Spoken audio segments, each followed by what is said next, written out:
Oi, turma, boa tarde. Hoje nós iremos finalizar a unidade 4 e iremos dar início à crise do sistema capitalista na década de 29. Bom, o aumento da produção industrial nos países industrializados não foi acompanhado pela igualdade do crescimento do mercado consumidor, que foi forçando a expansão para outros países e a busca de fontes de matérias-primas.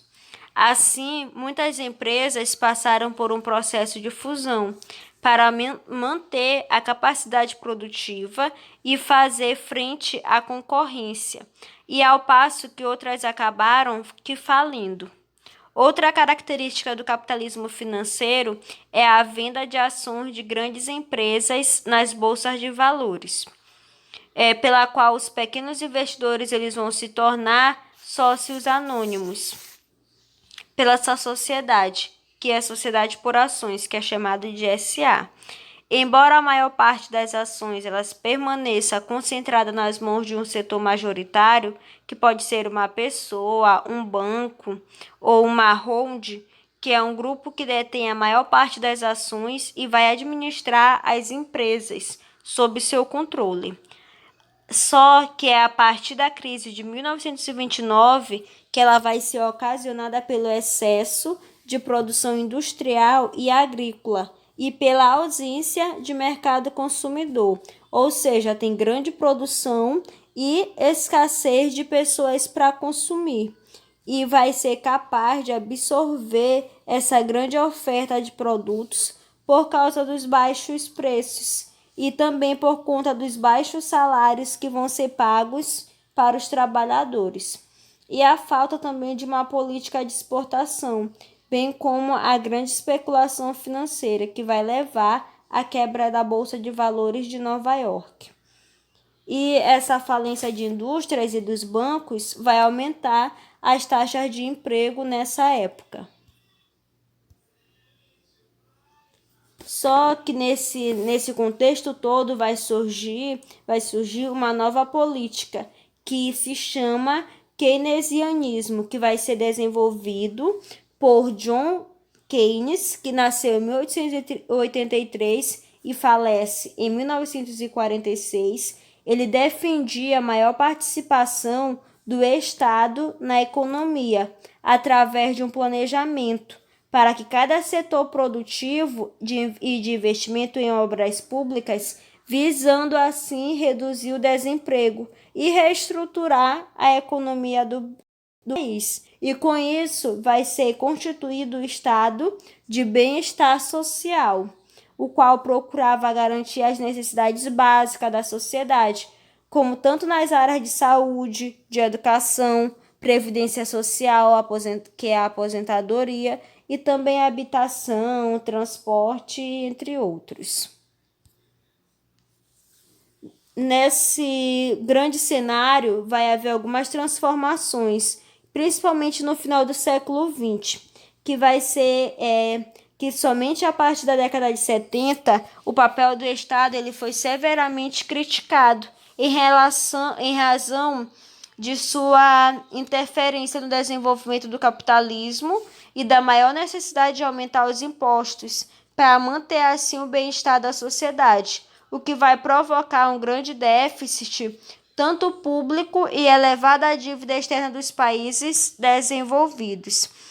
E nessa mesma época vai acontecer a chamada Terceira Revolução Industrial, que também é conhecida como Revolução Técnico-Científica, que vai ser após a Segunda Guerra Mundial. Os setores armamentistas, aeroespacial, principalmente nos Estados Unidos, eles nessa fase de produção vai ser marcada também pela introdução de tecnologias de ponta, que os países que vão se destacar, Japão, Estados Unidos, e também vai ser grande destaque para a Alemanha. E esse avanço técnico e científico ele pode ser observado pelo desenvolvimento de diversos produtos de alta tecnologia, como celular, tablets, computadores, além dos robôs, da biotecnologia e sem falar da internet, que é muito utilizada até nos dias atuais. Outro fator também que vai ser bastante observado a partir da década de 70 foi o desenvolvimento do pensamento neoliberal, que vai ser um conjunto de ideias políticas e econômicas que vão ser baseadas na não interferência do Estado na economia, a política de privatização de empresas estatais e também a livre circulação de capitais internacionais e a ênfase na globalização. E no Brasil, esse tipo de governo neoliberalismo ele vai acontecer duas vezes, entre os anos de 1990 e 1992, no governo de Fernando Collor de Mello, e entre 1995 e 2003, nos governos de Fernando Henrique Cardoso. E vai ressaltar que na década de 1970 também ficou intensificado a globalização, que é um processo de aprofundamento das relações políticas, econômicas, culturais e sociais entre os países e as pessoas do mundo.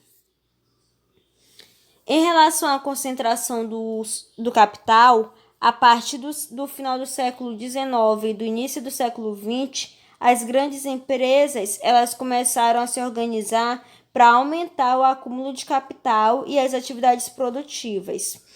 E existem algumas formas desse processo. Os monopólios, que é apenas uma empresa, ela vai oferecer algum serviço ou produto. Os oligopólios, que vai ser um grupo reduzido de empresas que tem o controle da oferta de determinado produto ou serviço. O holding, que vai consistir no agrupamento de empresas que atuam em sociedade, abrindo seu capital e emitindo ações nas bolsas de valores. Ela é uma empresa detentora da maioria das ações dos grupos. Também existem os cartéis, que é uma associação de empresas do mesmo ramo que fazem acordos para unificar os preços, e os trusts, que vai se referir a uma comparação que detém controle acionário sobre várias empresas. Tem ainda a DIT. O que é a DIT? É a divisão interna do trabalho, que vai ser a divisão de produção, comércio, serviços, importações e exportações entre os países. E como é que vai acontecer isso?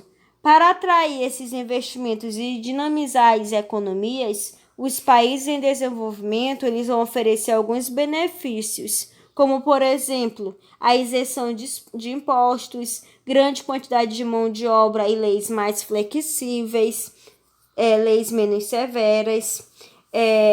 E ao longo da história, a DIT ela passou por várias mudanças, pois com a evolução do capitalismo ocorreram variações nas relações tanto comerciais entre os diferentes atores da economia. Dentro toda essa perspectiva vai surgir então uma luz no fim do túnel, que vai ser uma proposta paralela, que é justamente o socialismo científico.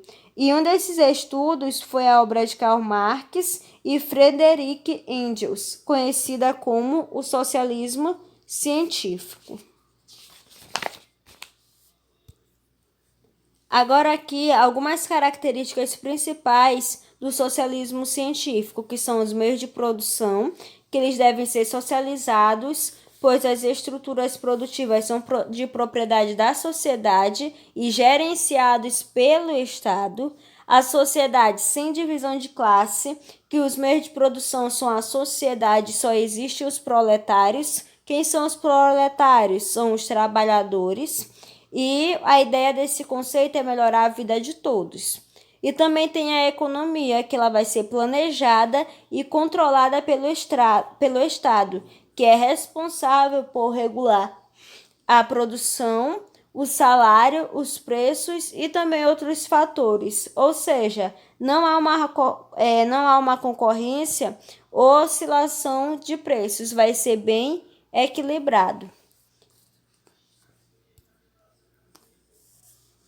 Também é interessante falarmos que a questão do aumento industrial, da tecnologia, vai ter a sociedade versus o consumo e também o meio ambiente, que são temas bastante atuais que devem ser debatidos dia após dia.